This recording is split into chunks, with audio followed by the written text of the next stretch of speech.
Sabadi, mesdames et messieurs, bonsoir. Merci de nous rejoindre pour cette édition en français de la TNL. Aujourd'hui, nous sommes mercredi le 8 mars 2017. Commençons tout de suite par le Vietnam et le Laos s'engagent à renforcer leurs relations de longue date.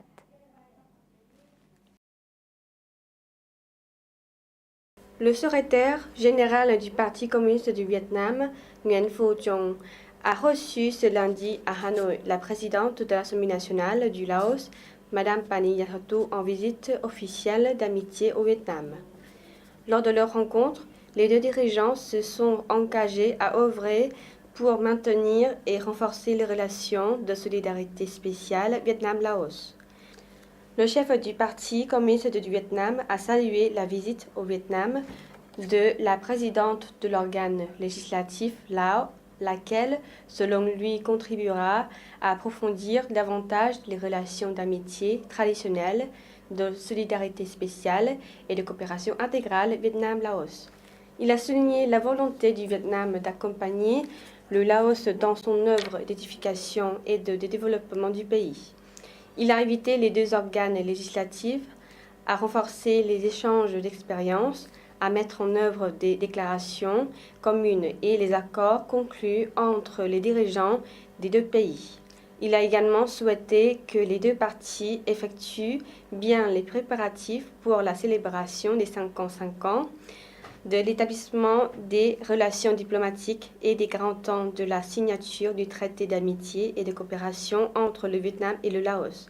Madame Pani Yathotu, de son côté, félicité le Vietnam pour ses réalisations obtenues ces derniers temps, en se disant convaincue que le peuple vietnamien, sous la direction du PCV, enregistrera des progrès plus importants encore dans son œuvre de renouveau, douane moins, et atteindra tous les objectifs fixés par la résolution du 12e Congrès national du PCV.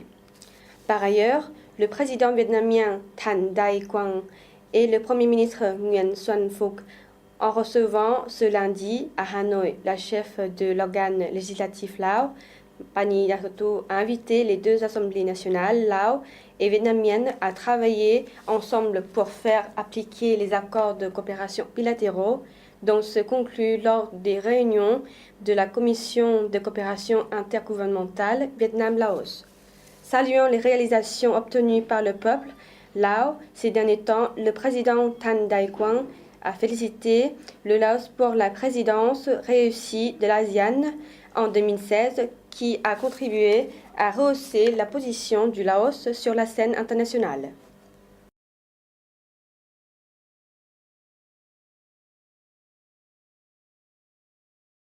Laos-Vietnam, renforcement de la coopération législative. La présidente de l'Assemblée nationale du Laos, Madame Pani Yathotu, et son homologue vietnamien, Madame Nguyen Thi Kim Ngan, ont convenu de renforcer la coordination entre les deux organes législatifs pour mettre en œuvre les documents, programmes et plans signés. Lors d'un entretien qui a eu lieu le 6 mars à Hanoï, les deux parties ont estimé que les visites de hauts dirigeants des deux pays continuaient le moteur pour promouvoir les relations de coopération multiforme entre les deux pays. Elles sont tombées d'accord sur l'échange régulier de visites, le partage d'expériences entre le ministère et secteur pour régler à temps les questions qui se posent. Le vestige historique révolutionnaire Vietnam-Laos dans la province de Son Lai, ouvrage important des relations bilatérales, sera inauguré en juillet prochain selon la présidente de l'Assemblée nationale du Vietnam. Lors des deux dirigeants ont convenu de se coordonner et de se soutenir lors d'un forum internationaux et régionaux ainsi qu'au sein des mécanismes subrégionaux afin de promouvoir la centralité de l'ASEAN. Madame Pani Yathotu a souligné que le parti et l'État Lao tenaient en haute estime l'assistance financière accordée par le Vietnam à la construction du siège de l'an de la haine. Madame Pani Yathotu a souligné que le parti et l'État Lao tenaient en haute estime l'assistance financière accordée par le Vietnam à la construction du siège de la haine du Laos. Madame Ngan et Mme Yatoto ont estimé la coopération étroite entre les deux bureaux de l'AN, dont l'organisation d'activités d'échange tous les 2 ans. Cette année, c'est la 9e édition. Après l'entretien, Nguyen Thi Kim Ngan et Pani Yatoto ont signé un accord de coopération entre les deux assemblées nationales pour la période 2017-2021 et ont assisté à la signature d'un accord de coopération entre les deux bureaux de l'AN pour la période 2017-2021. Quant aux relations entre les deux assemblées nationales, la présidente de l'AN du Laos, Pani Yatoto, a précisé que les deux organes législatifs devaient examiner et régler les questions en suspens pour resserrer les relations de coopération dans le commerce, l'investissement et l'éducation. Les commissions de l'AN doivent superviser le respect des engagements et accords de coopération conclus entre les deux gouvernements, notamment sur les questions concernant les ressources naturelles, et édifier ensemble une frontière de paix, de coopération et de développement. Laos-France, renforcement de la coopération dans la protection culturelle. Le ministre de l'Information, de la Culture et du Tourisme, Bosen Kambong Dala, a reçu lundi, le 6 février à Vientiane, le président de l'Association nationale des biens français du patrimoine mondial, M. Yves Dauge, en visite au Laos du 5 au 7 mars.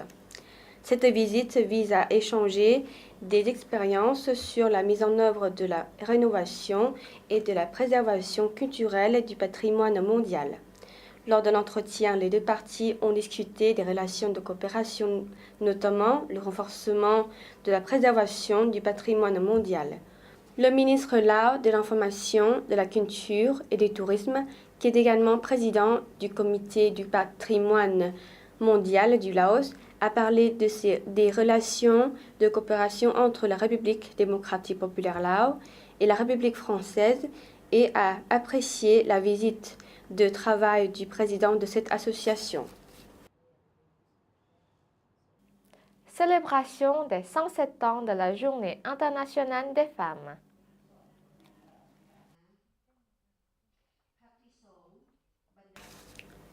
L'Union des femmes de la télévision nationale a célébré le 6 mars 2017 à Vientiane une fête marquée le 107e anniversaire de la Journée internationale des femmes.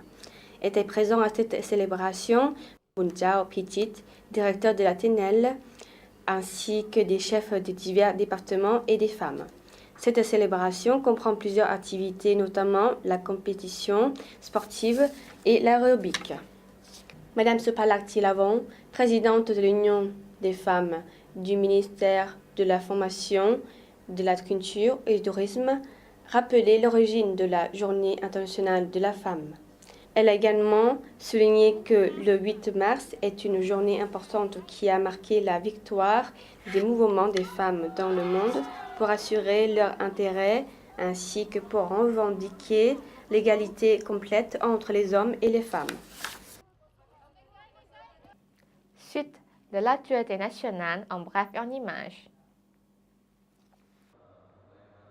Une réunion pour faire le bilan du travail de contrôle de l'année 2016 et pour fixer le futur plan a été organisée le 6 mars 2017 au ministère des Ressources naturelles et de l'Environnement. La séance s'est déroulée en présence de M. Somat Ponsena, ministre des Ressources naturelles et de l'Environnement, de M. Kampa Pomakaison, vice-président du contrôle du ministère des Ressources naturelles et de l'Environnement, des membres du parti et des fonctionnaires concernés. Au cours de cette réunion, les participants ont écouté des activités de la mise en œuvre du travail du contrôle durant l'année écoulée. Une réunion pour mobiliser des idées afin d'aider le gouvernement dans la création de la stratégie et de développement des petites et moyennes entreprises a été organisée le 3 mars 2017 au Centre des services pour les petites et moyennes entreprises de la capitale. La séance s'est déroulée en présence de Mme Khimani Ponsena, ministre de l'Industrie et du Commerce, des vice-ministres, des chefs de département du président de la Chambre nationale du commerce et de l'industrie, de la présidente de l'Association des femmes d'affaires. Au cours de cette réunion, les participants ont échangé des idées et ont entendu le rapport sur la mise en application de la politique de promotion du plan de développement pour les 5 ans à venir, de la loi sur les petites et moyennes entreprises, du plan national pour développer et promouvoir les entrepreneurs.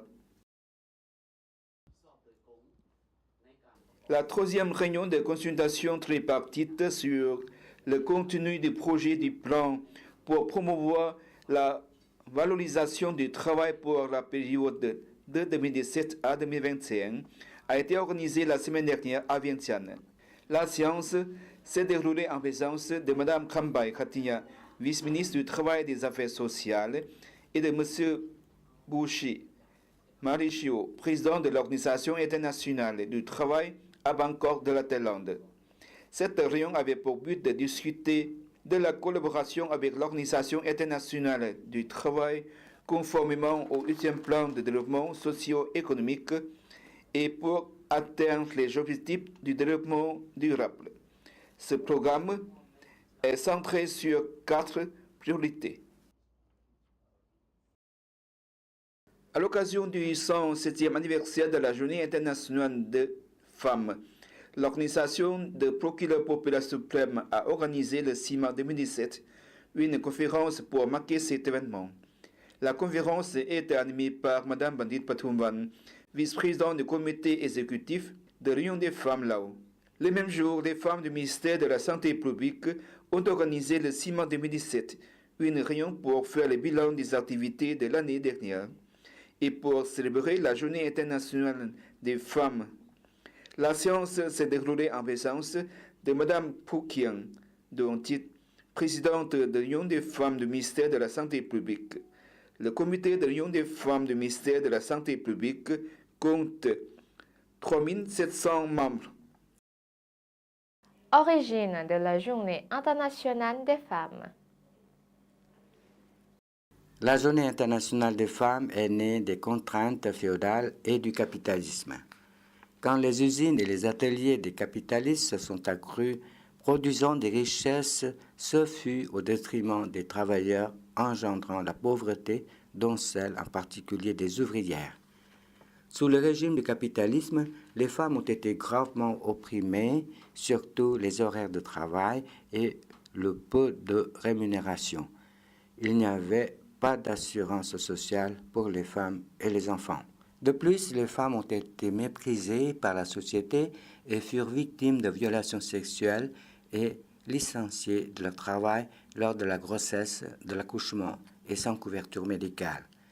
En général, les femmes constituaient la force laborieuse dans la production alimentaire et la production des objets usuels pour la famille et la société, mais sans protection sociale.